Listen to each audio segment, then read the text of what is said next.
ایک طرف جہاں ملک انتخابی عمل میں داخل ہو چکا ہے اور تمام سیاسی جماعتیں الیکشن کمپین میں مصروف ہیں، اور دوسری جانب پاکستان کے سب سے بڑے صوبے بلوچستان سے ایک احتجاجی مظاہرہ پاکستان کے دارالحکومت اسلام آباد میں بیٹھا ہے۔ اس احتجاجی مظاہرے میں مرد، بچے اور خواتین شامل ہیں۔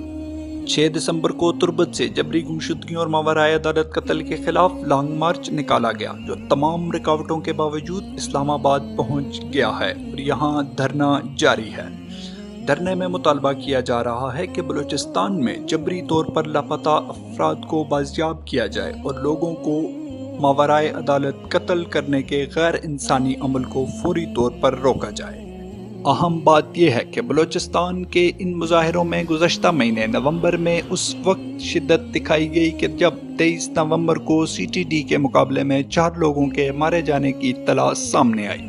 ان 4 لوگوں میں 24 سالہ بالاج مولا بخش نامی شخص بھی شامل تھا، اور بالاج مولا بخش کے اہل خانہ نے یہ دعویٰ کیا ہے کہ بالاج کو جعلی مقابلے میں قتل کیا گیا۔ بالاج بلوچ کے اہل خانہ کا یہ کہنا ہے کہ 29 اکتوبر رات 1 بجے ان کے گھر پر چھاپا مارا گیا اور کالی وردیوں میں ملبوس اہلکار بالاج بلوچ کو اپنے ساتھ لے گئے،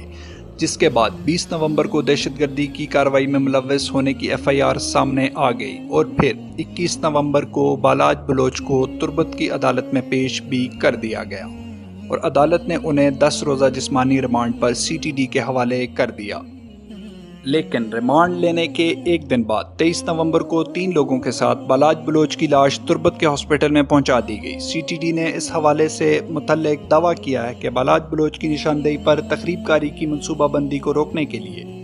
جب 22 اور 23 نومبر کی درمیانی شب اہلکار متعلقہ جگہ پر گئے تو دوسری جانب فائرنگ میں بالاج بلوچ گولی کے نشانے بنے اور ان کی موت ہو گئی، جس کے بعد بلوچستان میں CTD اہلکاروں کے خلاف کارروائی کا مطالبہ کر کے تربت میں دھرنا دیا گیا، اور پھر کئی دنوں کے دھرنے اور عدالتی احکامات کے بعد CTD اہلکاروں کے خلاف بالاج بلوچ کے اہل خانہ کی طرف سے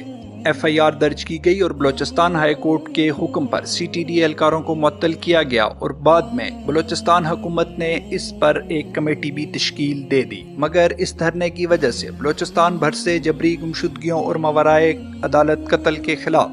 آوازیں اٹھنا شروع ہو گئی، اور دن بدن اس میں شدت آتی گئی۔ بلوچستان کے دور دراز علاقوں سے لوگ اپنے پیاروں کی تصویریں اٹھائے اس دھرنے میں شریک ہونے لگے، اور پھر 6 دسمبر کو بلوچستان کے شہر تربت سے باقاعدہ لانگ مارچ کا آغاز کر دیا گیا، اور یہ لانگ مارچ بلوچستان کے کئی رستوں سے ہوتا پہلے پنجاب اور پھر اسلام آباد پہنچا۔